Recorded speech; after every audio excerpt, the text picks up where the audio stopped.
We are playing this week. Hello, everyone. Welcome back. This is part one of Eyes of the Ten. This is going to be character introduction, backstory, and some other various small parts. There probably will not be much combat action tonight. Now, I do need to give a spoilers warning. This is the capstone achievement of Pathfinder Society. It's been run less than 100 times, I'm told, but if you ever intend to play this, you should probably not watch it. Turn off the screen now. Go do something else. If you don't know what Pathfinder Society is, if you've played it or run it before, or you simply don't think that you'll ever get around to it, keep the screen on because it's going to get awesome tonight. Probably. Maybe. Let's go around and introduce everybody and their characters. We're going to go on my screen clockwise, so we will start with David, who is playing Simo the White Death. David, how are you this week? I'm doing very well, very well. And yourself, Arthur? I'm doing great. Tell us about Simo. Well, Simo is a very ununique character. He is a human monk Zen archer. He loves to kill stuff. He wears white. He has a first round kill count, which is up to 312 at the moment. He is part of the exchange faction, and he loves to haggle. So let me ask, what would you say your favorite part of playing him through the last 33 experience points was? My favorite part of playing Simo is not really the killing stuff, but getting to know my fellow Pathfinder companions. And his role is the tradesman. He is a trade prince, and his job in society is basically to make money. Get the cash. That's right. All right, Don, how are you this week? Alright, so you talking Don or Dom? Don, D-O-N. This is going to get confusing, which is why in the future I'll be referring to you by your character names. I am doing good. Tell us Very about happy Dee Dee. we're getting on this here. So, Yeah, I know it's been a while getting this together. Tell us about Dee Dee Watts. Dee Dee Watts Dat. She is of the Dat family. She is a Asimar with wings. She flurries with the great sword and loves to kind of walk around timidly until she gets annoyed, where she grows big and strong and flurries very with a far distance. Okay. All right. What is your favorite part about playing Dee Dee through the last 33 points of experience? To be honest, it's she. I've made all my characters, well, most of them, with the last name of Dad. So her brother was Who Dad. He was the first guy I was trying to create with this character. I remember him well. And Who Dat died, so I had to go with What's That, which my girlfriend had to say no, that's a stupid name, so I went with Dee Dee Dat, as it did I Dat. But I enjoy playing the female counterpart of Who Dat and watching her kind of grow up amongst the society games here. And not die yet. Yes, yes, yes, yes. Still plenty of time for that to happen. Yep. All right, Dom, how are you this week? Working hard All right, tell us at my job. Indeed. Tell us about Zello. Zello, he is a summoner with a dex of 24. He's actually my Jade Regent before Jade Regent quit. He went and joined the Silver Crusade with his familiar that looks like a wolf. Well, I guess his Avalon that looks like a wolf that he calls broke because summoners are broken. Yes. What is your favorite part about playing Zello? Well, there's two things I like about Zello. Somehow he prevents a total party wipe, which almost happened 5 times in his party. He loves taking AoEs that somehow he survived by like 5 or 3 hit points to keep fighting on. Because Arthur should know that, because Yes. he have area effect this guy, and somehow he's like, I'm at 3 hit points, but I'm fighting. I do sure like those AoEs. Yes. All right, Eric, you are another alumnus of this show. I should point out Dom also is on Emerald Spire. How are you doing this week? Doing well. So, really happy to be here and happy to start this off on my very favorite beginning character. So, it's nice to get back to this guy after kind of setting him aside for a almost half a year now and getting to go back and look at all the stupid things that I messed up when I was first building this thing. And favorite thing about playing Grant has been, well, a couple of moments. There have been a couple of moments where something happened, everyone else died, and he was just running around like crazy. So flee, shoot, and for about 15 rounds, that was a fun time. Other than that, I think it's been trying to come up role-playing him to explain how in the world he is a paladin and a hell knight, and coming up with a even slightly consistent role-playing model for him has been a fun, interesting challenge. I think I remember him now. Was he in one of my Bone Keeps? Not Bone Keep, but There was something with a paladin and a hell knight. I've played a lot of things with him online. One of the cons, maybe. Yeah, probably a con. I think he was. I played him at Conline, the last one. Ah, of course, Conline. My last big splash. I'd like to put out there that was me, the Hell Knight, with the Paladin, when half the party dropped when you GM'd for the first time for us. Hell knight. And did you run away? We didn't run away, but the two low level guys came in with like level 5 character, dropped dead. The rogue ran away. Yes. Yes. And only me, the Paladin, and the Wizard was there. We're just like trying to survive to work our way back to the door. So good. So good. Man, Phantasm Killer. Like spamming that spell.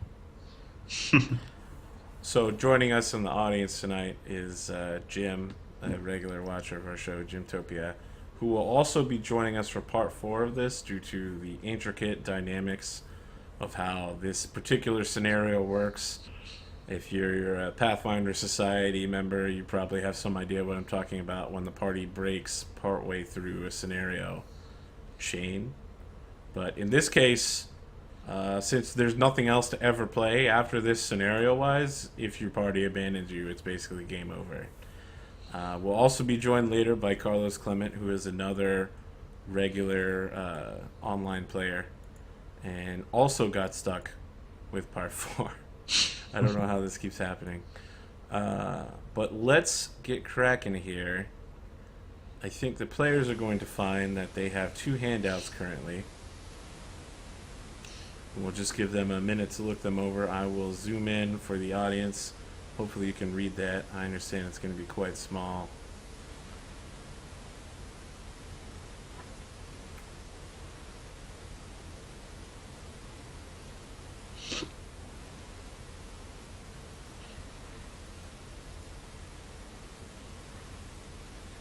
Now, another thing I should point out is that, again, if you are watching this and you're joining us midway and you are a Pathfinder Society member and you have not yet reached level 12 and do not want this spoiled, please stop watching because it is super spoilery. It's also going to reveal a lot of what's going on behind the Season 2 storyline, which is actually one of the best parts about it. So if you do not want to be spoiled, please do not watch. If you guys can just put an X in the chat when you have finished reading both of your handouts, we will move forward.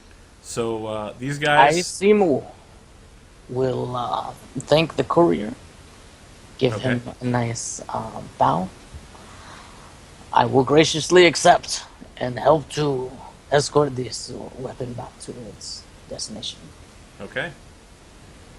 So who's going to be carrying the orders and who's going to be carrying the Pale Maiden? Simo will protect the orders with his life. Hmm. Tell Maiden the sword, right? Yes. Hmm. I will take the sword because I could D-door away if something happens. As can I. But you want it on the same person, though. All right, so everyone's ready to move forward. Now, for the next question. This is an optional part of the first scenario. If you would like to, you do faction missions. They will not give you any additional experience. You don't get any extra prestige for doing them. And they add certain challenges, but you may enjoy them. And so I will give you the option if you would like to or not. Simo is ashamed that he is not of the Cheliax faction. But Is I would it- like to take on this extra mission. Is it all or nothing? As in, we all have to do No, it, or it can be individualized. okay? Grant would be honored to continue to serve the Silver Crusade, and will always look for opportunities to further good, no matter what the context. So let me open my guide to see what Silver Crusade was in the old days. I know Exchange is going to be Kadira. I think Silver Crusade is probably going to be in Grand Lodge. No, Silver Crusade wasn't. I think it was Andorra. Oh, they might be Andor, that's right. Since it was freedom. It was Freedom. What season did Silver Crusade come in? 3. Mm. The 5, actually, Grand Lodge didn't exist in season 1 either, or 2. All the non-national factions came in at season 3. And now they're all gone. Well, they're not all gone. Well, the national ones. Silver Crusades is back. But they're not national, though. Well, that's a good point. Wow. I can't find it in the book anymore. You might be right about Andor, though. That doesn't make sense. Plus, if you're good at Wong, it's just for fun. Okay, so let me toss out these faction missions here. Or you could just pick whatever the most fun one is. No, the most fun one is Cheliax, and none of you have earned that one. Cheliax is by far the best. So, Exchange is going to DD and Grant.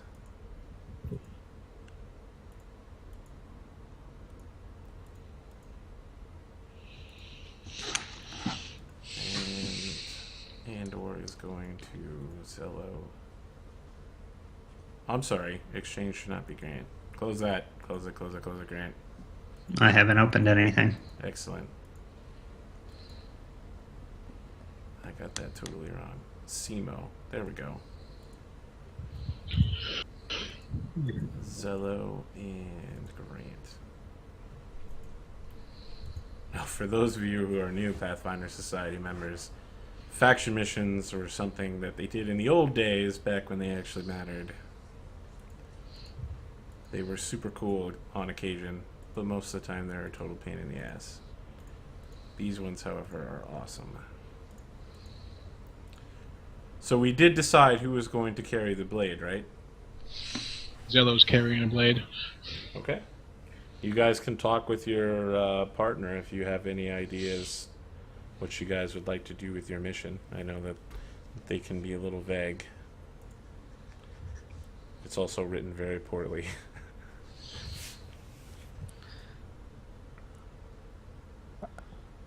Our main mission is just deliver the blade, isn't it? Yes, but you should have faction missions in your okay. logs now. And each faction has 2 members with it. Yes, Ah. Didi. Our mission is to take this sword and the orders and bring them to Galt, where we will find Lady Petulengru, or however her name is pronounced. Now, me as the trade prince, who is joining me in the Kudira faction?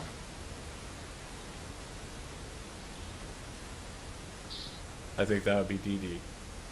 I am not a prince. But you are I am the Kadirian. trade prince. Yes, I will be joining you. Excellent, excellent. Mm. You, my friend, must report this to our leaders.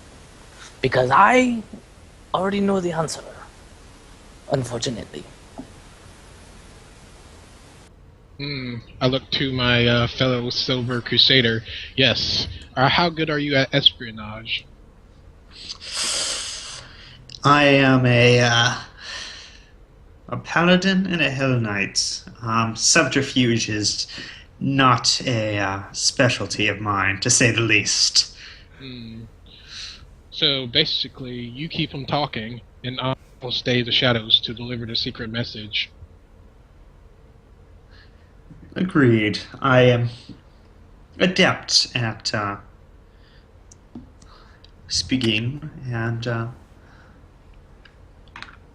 conveying, gathering attention. Yes, yes. Okay. All right. So now for a little bit of backstory, and then I'll be asking you a couple more things about your characters. So, for the first time ever, each of you has received a personal missive from the Decemvirate, the shadowy masked rulers of the Pathfinder Society. The letter asks you to band together to escort the magic famous sword, the Pale Maiden, to a newly re-established Woods Edge Lodge in revolution-racked nation of Galt. The Decemvirate wishes to entrust this legendary sword to the mistress of the lodge and the mastermind of its rescue from abandonment, Venture Captain Eliza Petalungro, who you may know from prior Pathfinder missions. Now that you've had a chance to look over your orders and your handouts, I'd like to ask each of you to provide a physical description of your character, as your party will have been traveling together for at least a week. So, Zello, what can you tell us about yourself? I'm of Elven descent, half elf to be specific. All my brothers, let me think of my brother's name, Merrick McJagger, Rabario McJagger, and I think I got one more McJagger, but I can't think of his name right now, are all Pathfinders of different lodges. I carry a bow. I often can fly around because I actually got wings, because I hit that point in Summoners that they get 2 evolutionary points, and I chose wings as an archer. I have a familiar that looks like a wolf that has a flaming disc on its back. Okay. Personality, I act very honorable now, since I learned from my past mistake as a young adventurer not to leave men behind. Oh, really? What adventure was that, again? I think it was his earlier adventure where he was such a young pup.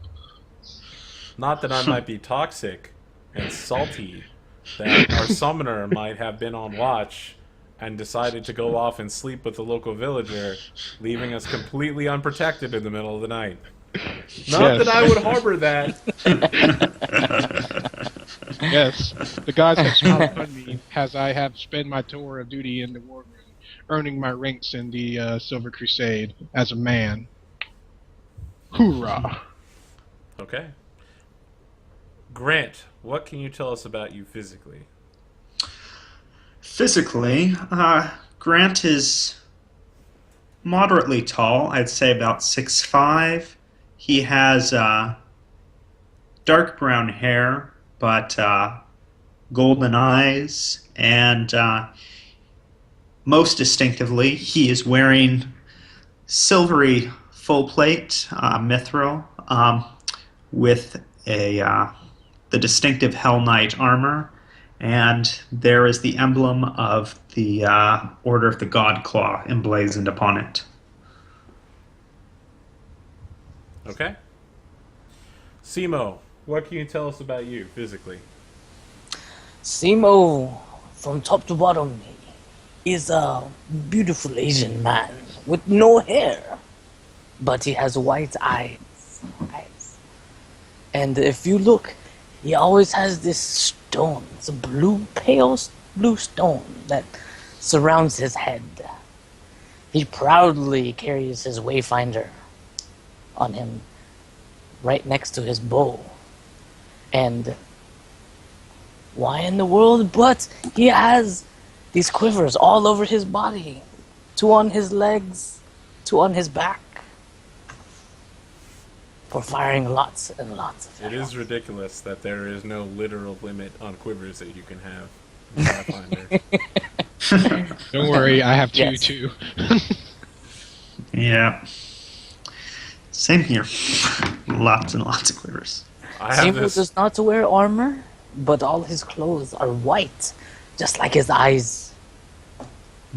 So I have like 1,200 tokens from what players have sent me over the hundreds of games that I've run, and there's one particular one where a character actually has 8 quivers, like 4, 2 on each leg, and then like 2 on the back, Nice. 2 on the front. It's ridiculous, and it looks like he has trouble drawing his bow in the process. And I assume that the person that made it probably was thinking about Zen archers and Pathfinder. Nice. That's funny. Dee Dee, what can you tell us about yourself physically? Dee Dee is a Asimar with wings.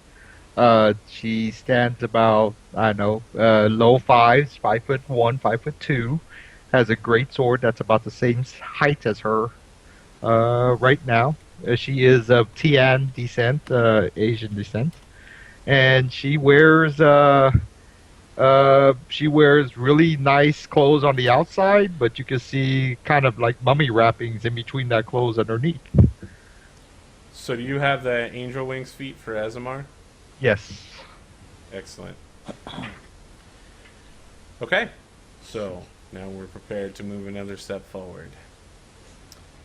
Despite the worries of the Decemvirate, your voyage across the inner sea and up the Selin River to the Galton town of Wood's Edge sees few dangers, and you reach your destination without ever having to draw your weapons.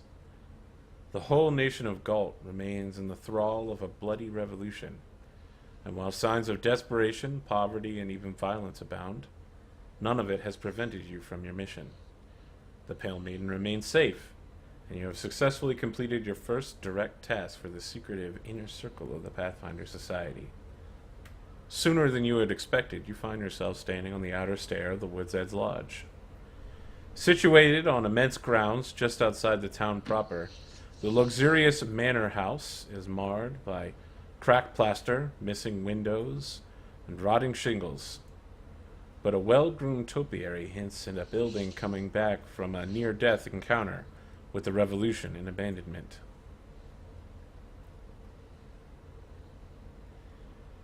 As you find yourselves coming up the steps, what do you do?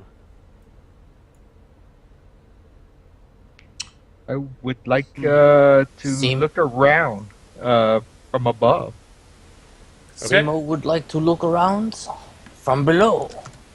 From above, you see the manor house again, rotting shingles coming from everywhere. It's at least 2 stories tall, but behind it is a incredibly well manicured, ridiculously well manicured compared to the rest of the grounds, maze about 300 feet behind the building. Wow. Excellent. Interesting. Just for understanding, I have the I have the what's that thing called? Hold on. The spectral shroud that gives constancy and visibility. Just FYI. Okay? Okay. And I'm just looking. That's all Dee Dee that is doing for Okay. now. While Didi is doing that, I will do the same from the bottom.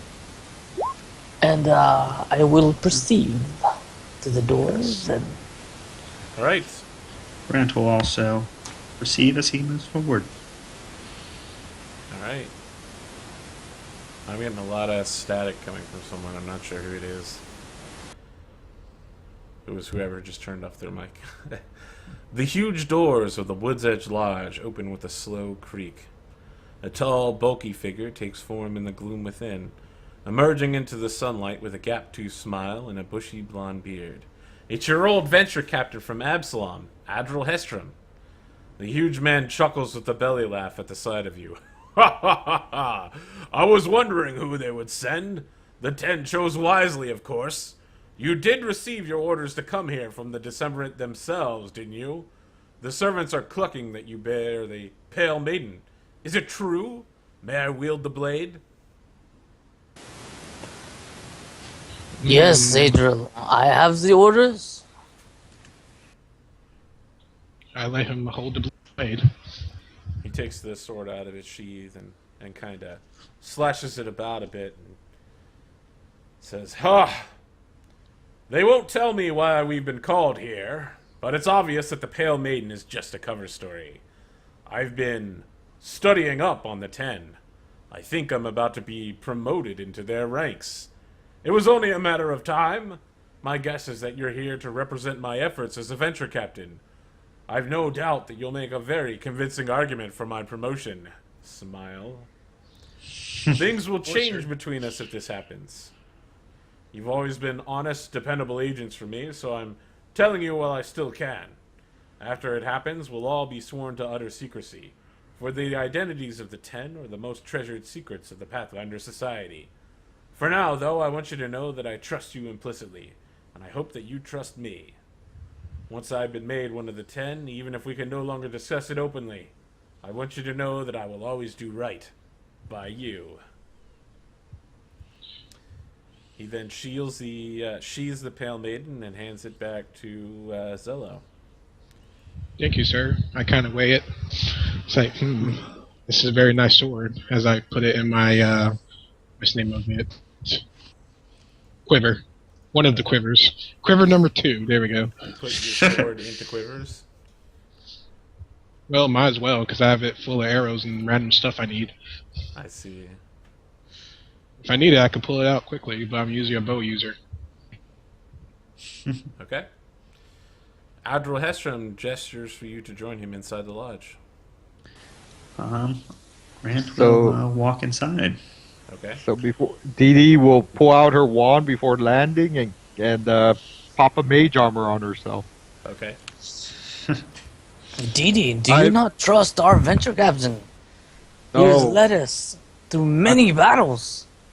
I know. That's why I cast mage armor on myself. He has a point. You know what? I'll cast Mage Armor on Broke, just to be on the safe side. Okay.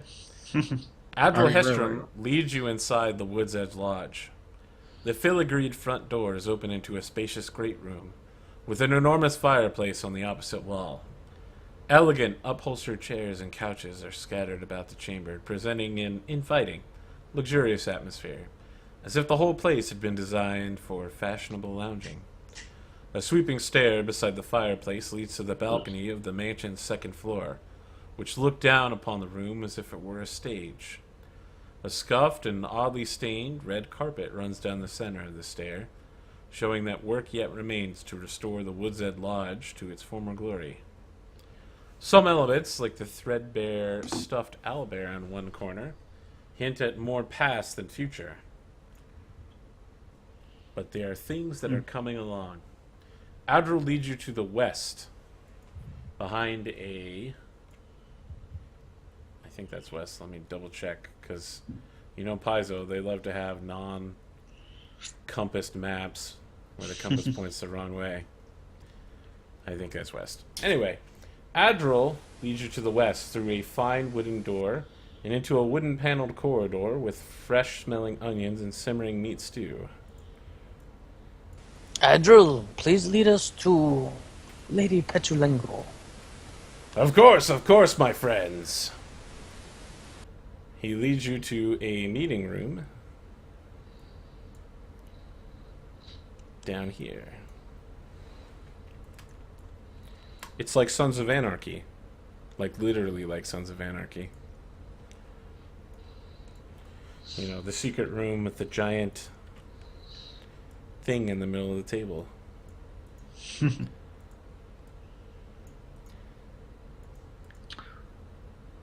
He gestures for you to sit down. Grant will make a deep bow to Venture Captain Petrulango before taking the seat as noted. Okay. So Admiral Hestrom leads you into the appointed meeting room where two figures are seated at a huge oak table near several empty chairs obviously intended for you. Admiral points to a human male garbed in crude leathers, and wearing a necklace of bird skulls. "This here is Osprey," he says. "Honorable fellow and a friend to all, and a society man tall and true. His eyes are keen and see much among the Pathfinders that others might miss, and his counsel is unparalleled in our order."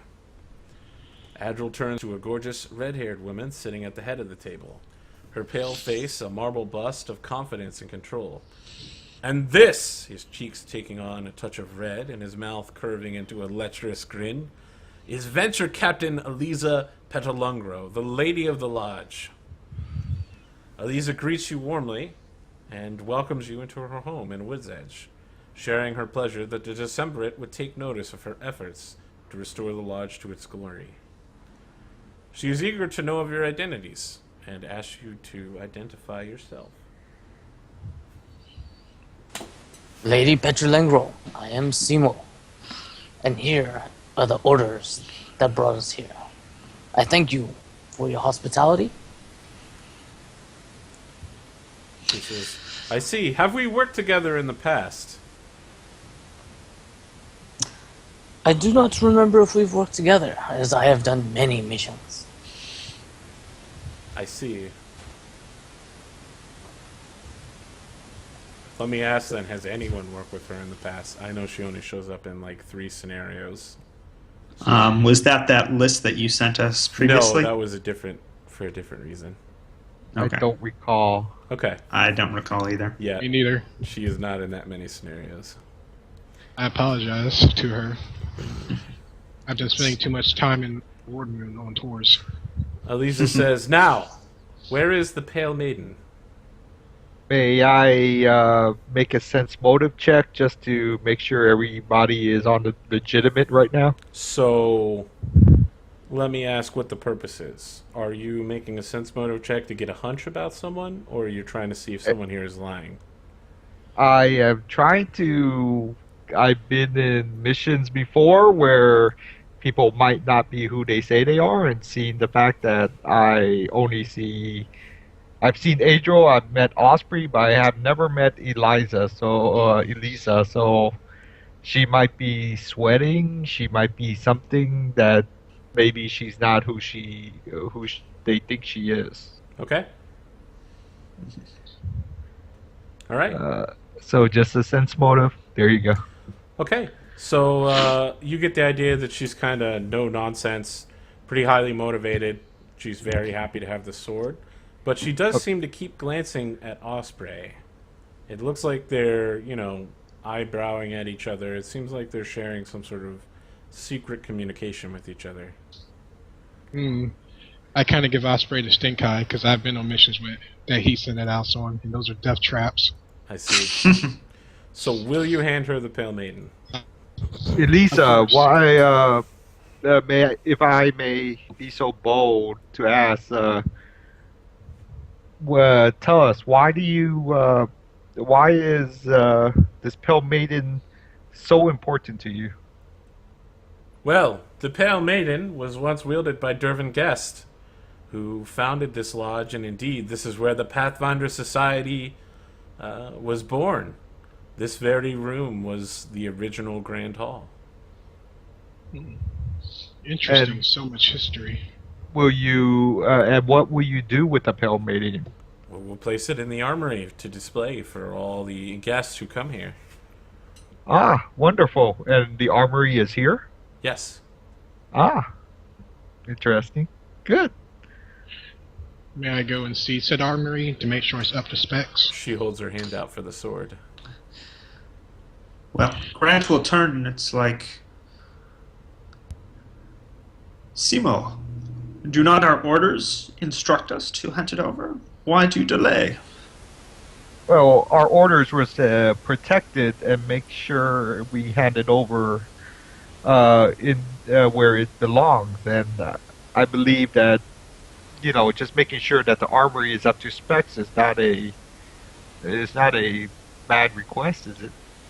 So Eliza looks kind of surprised, and Osprey turns toward you, and he's like, "Listen, man, that's like none of your concern. You just gotta get the sword here, okay? And I Uh, guess, go on. well, I'm pretty sure it is our concerns being Pathfinders of such, a stout nobility, and I look towards the prince nobility as I nod. So as And you say that, Osprey just starts rolling his eyes. I'm sorry, Chilaxian, you have a problem? Just turn the sword over, bro. Are you really gonna defy the orders of 2 different venture captains and the Decemvirate, man?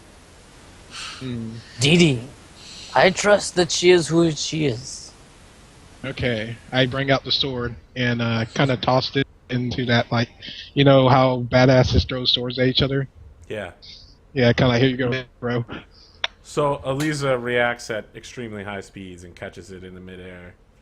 And she says, slightly sardonically, "You have my most sincere thanks for safely delivering the Pale Maiden." And then she smiles. "One of my servants will bring it to the lodge's armory, where it will be kept safe to honor the responsibility granted me by the Decemvirate." She kind of snaps her fingers as she speaks, and several human servants wearing elaborate dresses and fashionable suits bustle in and out of the kitchen through the north doors, delivering delicate flutes of bubbling wine, plates of fresh fruit, and platters of manicured finger foods. Each of the service wears a featureless white porcelain mask obscuring his or her face completely. Each servant also wears a thin red ribbon around their neck. Eliza catches you looking at the ribbon, and her face takes on a very serious cast. These ribbons represent the guillotine, the final blades that sing the song of revolution and cut the heads from patriots. Each of my servants has lost a beloved one to the mob. They wear these masks for their own protection. They are safe here in the lodge. I know their identities, but it is critical that the rabble and the mob do not identify them as servants of the society. We are still not fully trusted here, after all, and although people will not strike out against me, they may very well snatch up one of my servants on their return from home after a day's work. I'm sure you understand. My homeland of Galt has lost much in the endless revolution, and even the streets are dangerous. You are lucky to have arrived here safely, but I am sure you could have handled yourselves if you had run into any trouble." "Of course," Eliza says. "I'm sure you figured out by now that delivering the Pale Maiden was merely a pretext to get you to Wood's Edge Lodge. You are here for something far more important than a courier mission, for tonight, the lodge will be host to a tale spinning, one of the most important ceremonies known in the Pathfinder Society. And the guest of honor is Adral Hestrom." Eliza explains the details. The society of the ceremony will be explained when they reconvene in the Great Hall room in an hour. After this, she asks the servants to show you to your rooms, where you are welcome to spend the night before returning to Absalom. You have an hour to prepare yourselves wherever you'd like. Your rooms are in the far right corner. There are only 3 rooms, and so one of you is going to have to double up with someone else. All right. As we go back, Grant is going to make conversation with Zello concerning his preference for hunting in the area, inquiring about the... well, first he's going to ask Eliza whether or not...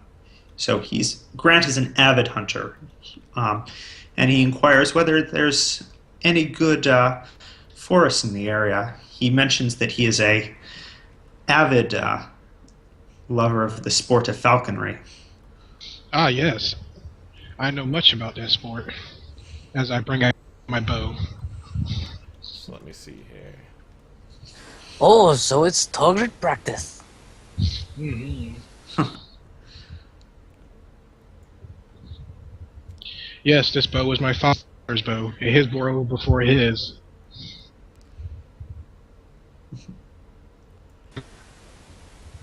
You could say that it's an heirloom or something.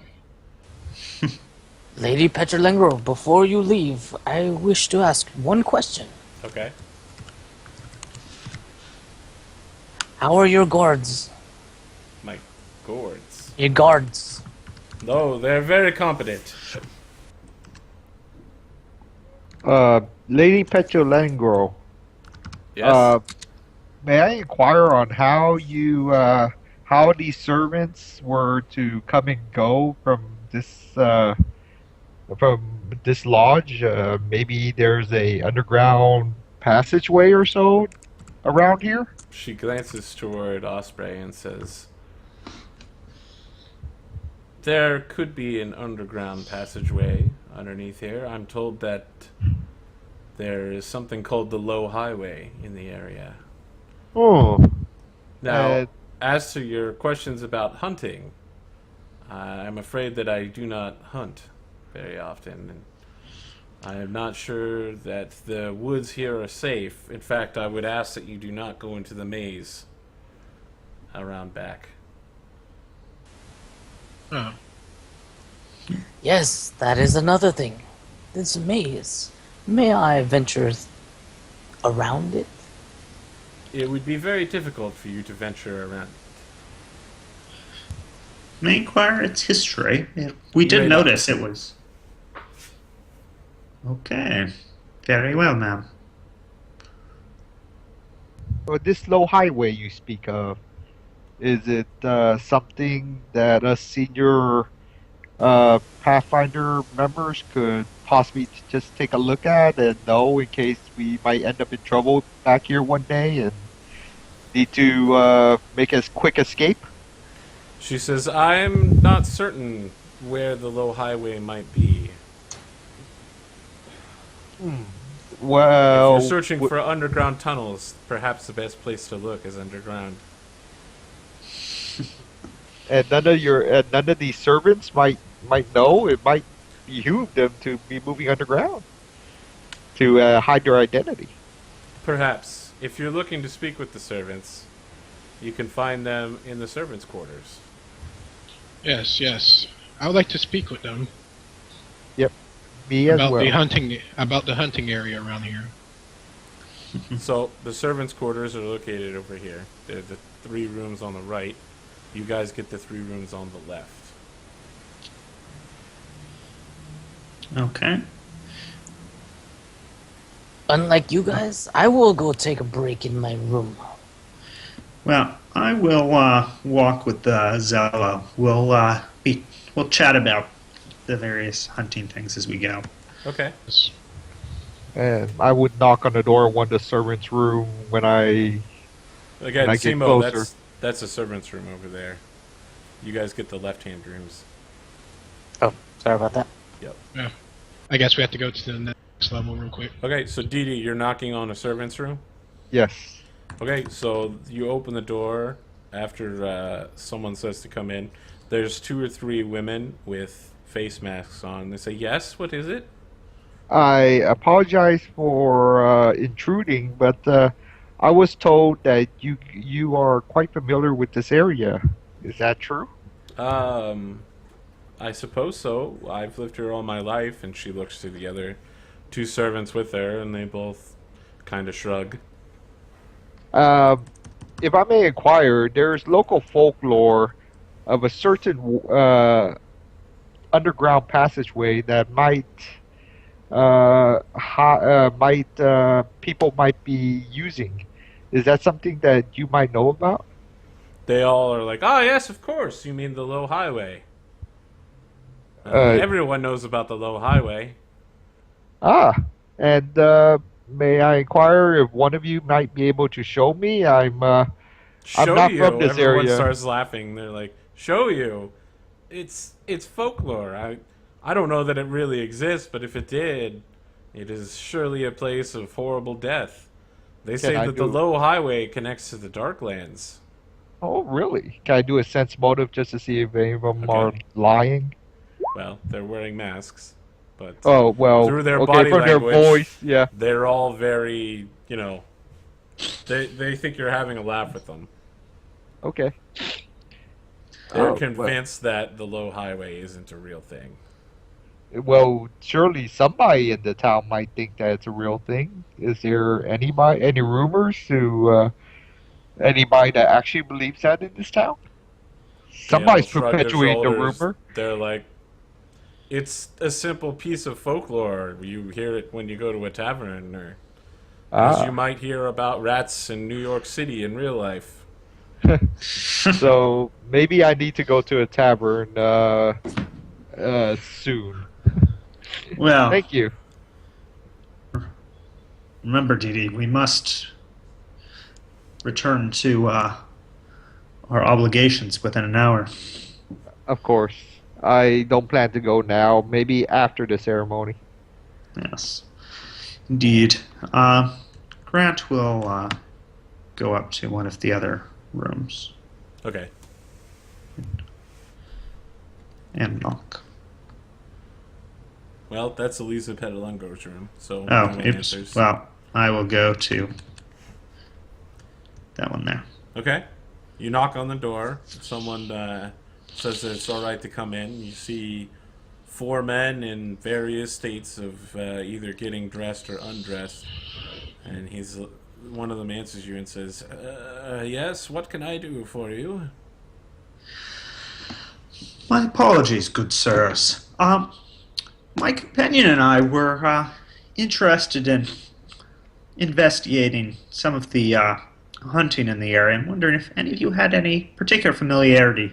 We're both avid hunters and adore the sport of falconry. If any of you happen to have any knowledge in the area, hunting spots, etc., we'd be very interested to hear it.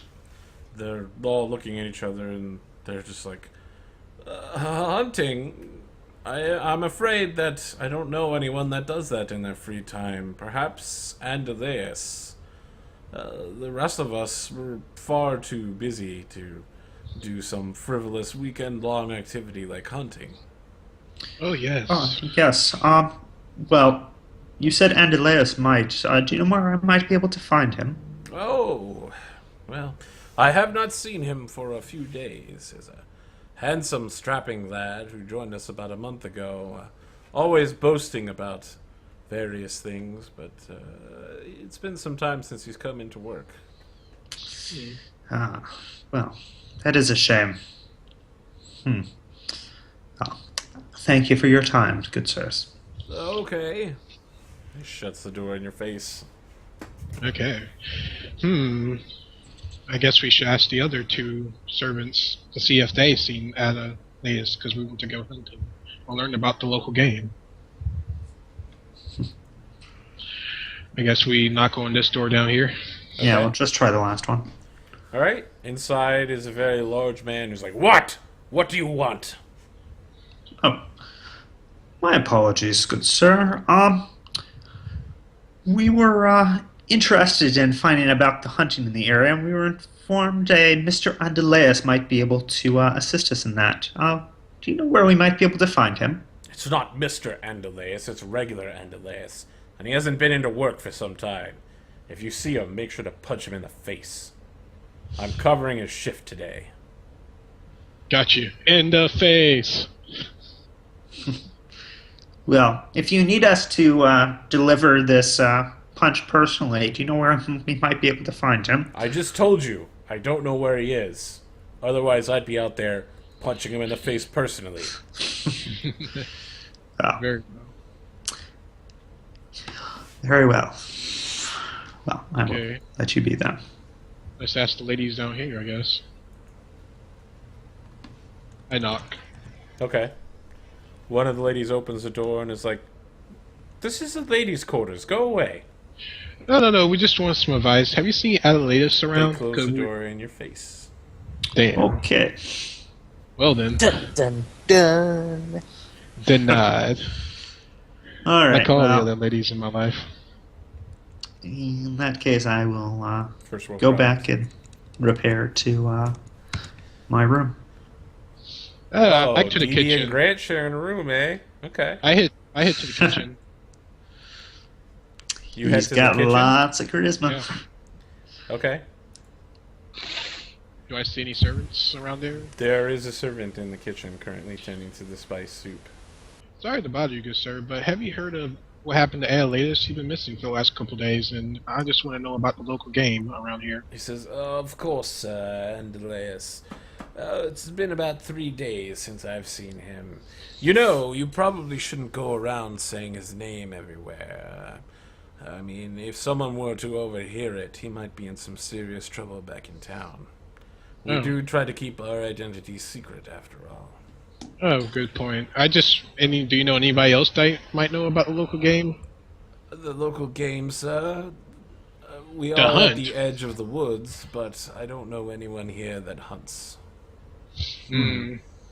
Would you like some spice stew, sir? Okay, I take a little bit. He hands you a small bowl.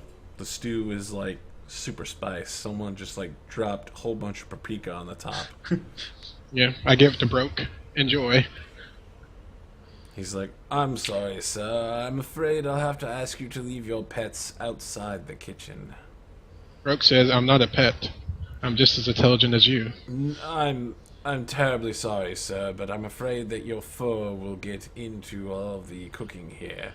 I'll have to ask you to wait outside. You win this round. Okay, let me see. I'm guessing this is the workout room over here? That is the battleground, yes. Anybody here in the battleground? Can you make a perception check when you enter? Let me see. Both me and Broke. What's Broke? Perception. I'll do Broke first, since he entered first. Okay. So you look around the battleground. It is a quiet weapons training facility. It appears to see little use. The sand is mostly pushed across to the edge. You see near the center of the room that a portion of the floor can be made to rise when you push a lantern against the southeast wall. Okay. Now that I have entered, probably not much of a difference. Nope. Okay. Like, nobody in here. Did I see any archery weapons here? Yes. I detect magic on them. There is nothing magical in this room. Ah, yes. Okay. I don't think they'll mind if I take a few arrows from here as souvenirs. And if they ask, I'll tell them I took it. The servant enters the room and says, I'm sorry, sir. I must ask you to leave the training arrows training facility. Oh, I put them back. It's very shameful of you to try to steal from the lady of the lodge. You should feel very ashamed. Not really. I see. Then you have some serious issues, sir. Awful good. I think somebody forgot that they were in the It's lodge. someone else's home. That's right.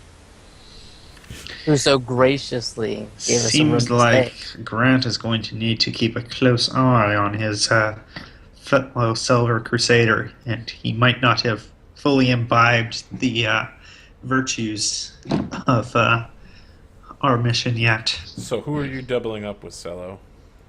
Who's my fellow crusader? Grant. That would Grant. Then I'll probably double up with Grant. Okay, you guys We could share. talk.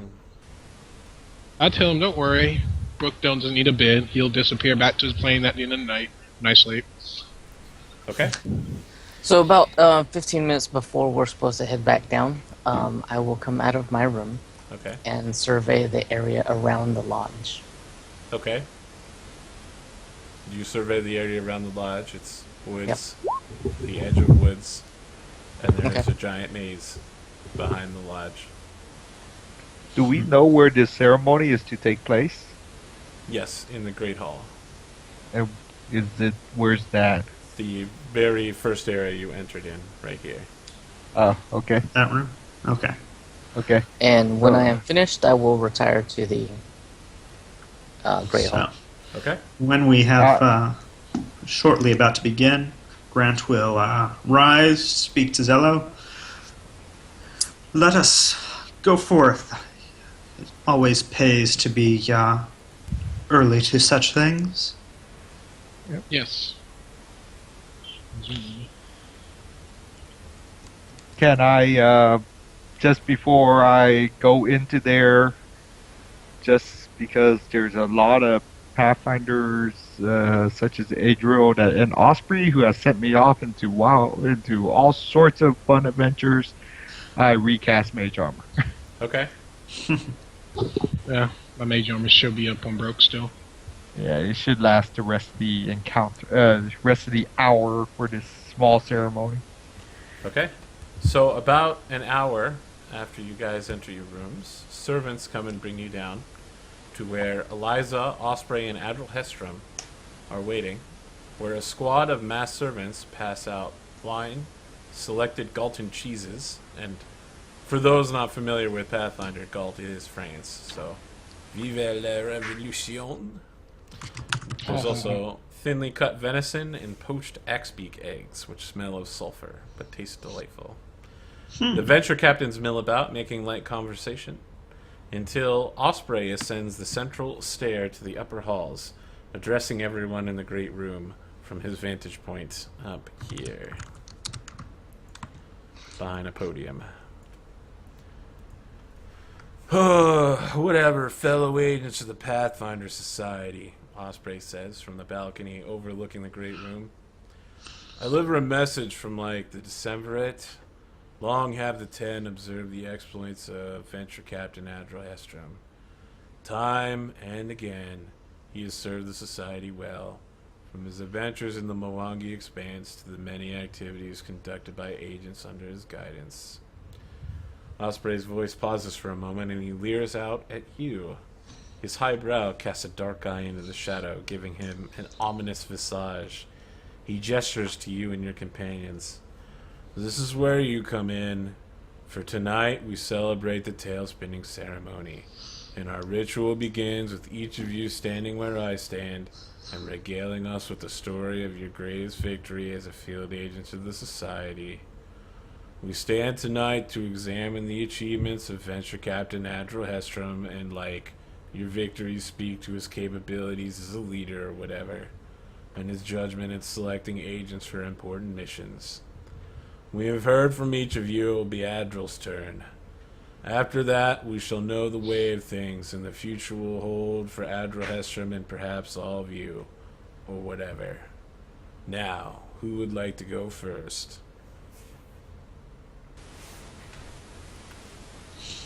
Zemo will kick off this party. Okay, so Osprey takes a seat back in his chair in the corner. Simo, tell us. Give us your greatest victories or the time you reminisce with Admiral Hestrom, whatever you'd like to say on his behalf. I've been on many missions with Admiral Hestrom, and I would have to say that he is nothing but spectacular.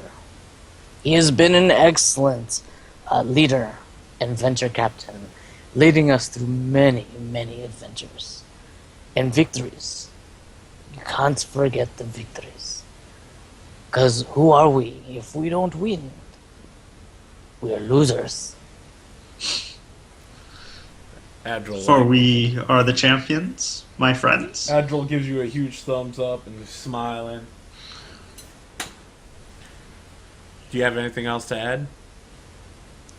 That is all I would have to say. Okay. Can you make a diplomacy, bluff, or perform check? And I'm guessing diplomacy is going to be the best one here. as you That don't will seem be to the lying. best. Me?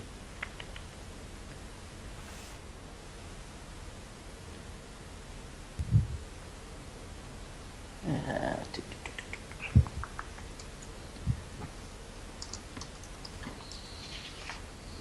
How about that Osprey role playing? I was going for super emo right there. He is very emo. After I got done, I wanted to cut my wrists. Okay, so when you get done, Eliza and Osprey kind of exchange a glance real quick, and Eliza nods in your direction, and Adril's just like smiling and giving Simo a thumbs up. And when you come down the stairs, Simo stands up and slaps you on the back really hard. He's like, "Thank you, my boy, thank you." Who is going next? Grant will ascend the stairs. Okay. So, you will go to the top. It's like, in my experience with the Pathfinder Society, Admiral Hestrom has always provided spectacular leadership and grand strategic insights.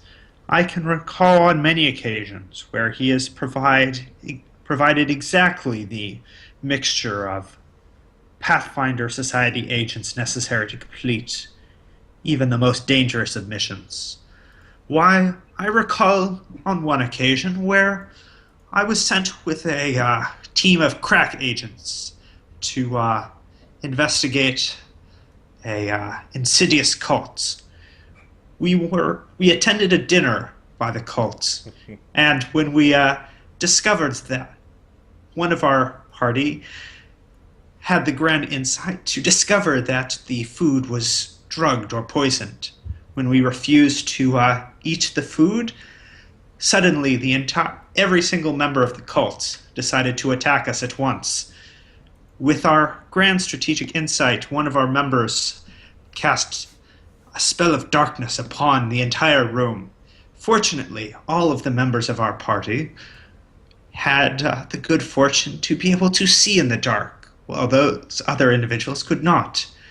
While it took many rounds, we were able to fight off the hordes of evil cultists because of the great insight of Admiral Hestrom in providing us with just the strategic mix we needed.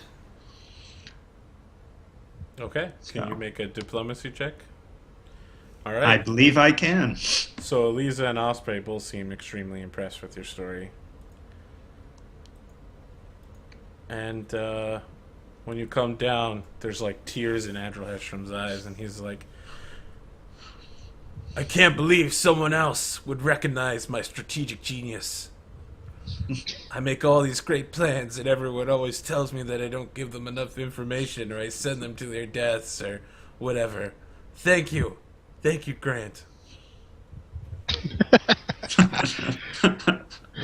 Who would like to go next? I guess Dee Dee will give it a try.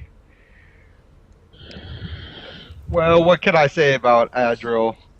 Let's just say he is one who doesn't like to speak much, especially allowing us to grow on our own during adventures, allowing us to be well surprised, to find the good times in life by being surprised by all the different twists and turns that might occur on the missions that he sends us on.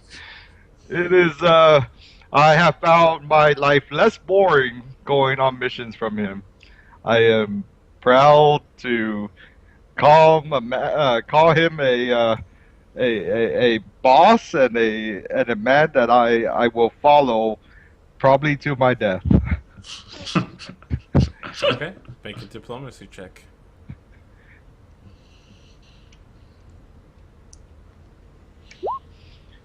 Wow. Okay, so Eliza seems impressed with you, but Osprey just shakes his head while you're talking. And generally just seems more interested in working the crud out between his fingernails than listening to you. But Admiral is like, you call me boss? That's the best compliment I've ever been getting.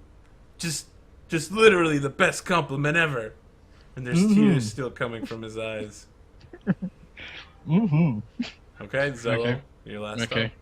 thought. Fly up. Unfortunately, I didn't have the pleasure of working under this Victor Captain because most of my mission came from Sheila Highmark, and most of my exports have been in the.